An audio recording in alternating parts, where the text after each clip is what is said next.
Hi hello నమస్తే దోస్తులు, ఎట్లున్నారు? మంచిగా ఉన్నారా? ఇక మేమైతే మంచిగా ఉన్నాము. ఇక వీడియోలో లేట్గా వస్తానే అని మీరు అనుకోకూరి, వీడియోలు ఏం లేవు, అందుకనే ఇక పెడతలేను. ఇగో ఎస్పీ అంటే సర్వపిండి, తెలంగాణ స్పెషల్ సర్వపిండి. మా దగ్గర ఇట్లా వేసుకుంటామో, నేను ఎట్లా చేస్తానో చూపిస్తా. ఇగో పిండి 3 కప్పుల పిండి తీసుకున్నా. దాంట్లోకి పల్లీలు వేయించుకొని పొట్టు తీసుకొని కొంచెం క్రష్ చేసుకొని నువ్వులు, పచ్చి నువ్వులే వేసిన. పచ్చి నువ్వులు అయితేనే మంచి టేస్ట్ వస్తుంది, వేయించద్దు. తర్వాత సాల్ట్ తర్వాత కారం, అంటే మనకు టేస్ట్కి తగ్గట్టు వేసుకోవాలి. బాగా వేసుకుంటే ఇక మండుతుంది కడుపులో. కారప్పొడి వేసుకున్నా. ఇక కొంచెం పసుపు కలర్ కోసం.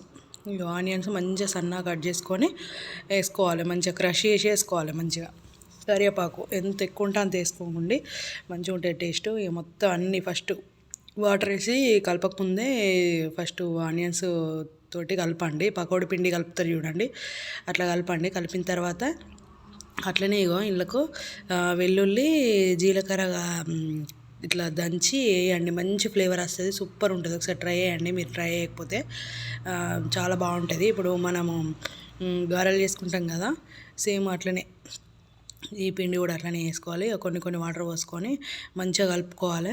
మంచిగా కలుపుకొని ఇట్లా ముద్ద వేసి పెట్టుకోవాలి. పెట్టుకున్న తర్వాత ఇక సర్వపిండి బౌల్ అని సపరేట్గా ఉంటుంది, కానీ మన దగ్గర లేదు. మనం ఎప్పుడో ఒకసారి రేర్గా పెట్టుకుంటాం కాబట్టి మన దగ్గర లేదు.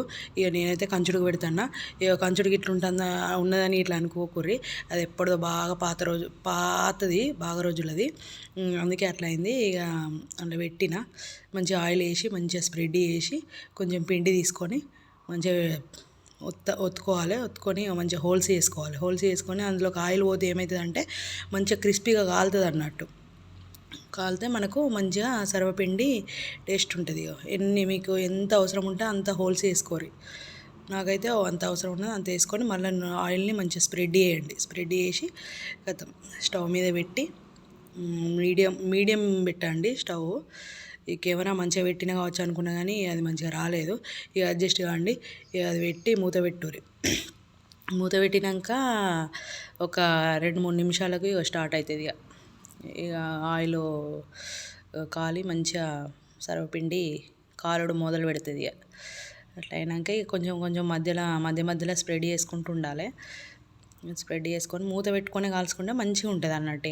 ఇక ఇట్లా సైడ్లకు కూడా మనం ఇట్లా పట్టుకారతో పట్టుకుంటా కాలితే మంచిగా అన్ని సైడ్స్ మంచిగా కాలుతుంది అన్నట్టు. ఇక చూడండి నేను ఎట్లా కాలుతున్నాను.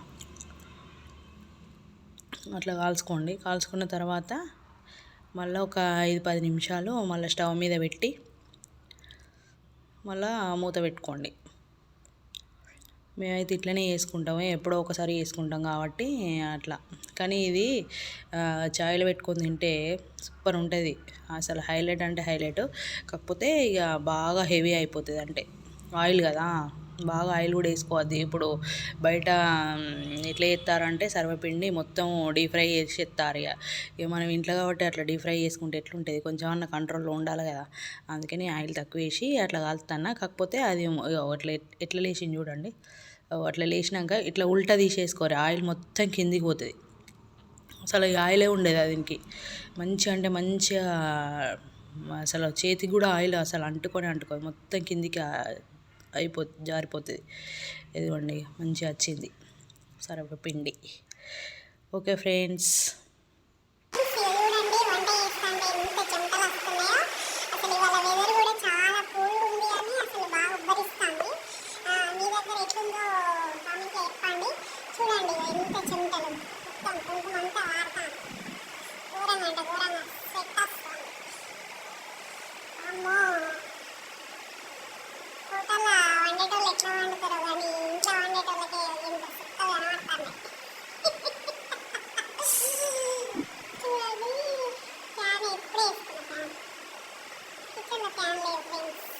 పెట్టించుకోవాలి. Okay friends, bye.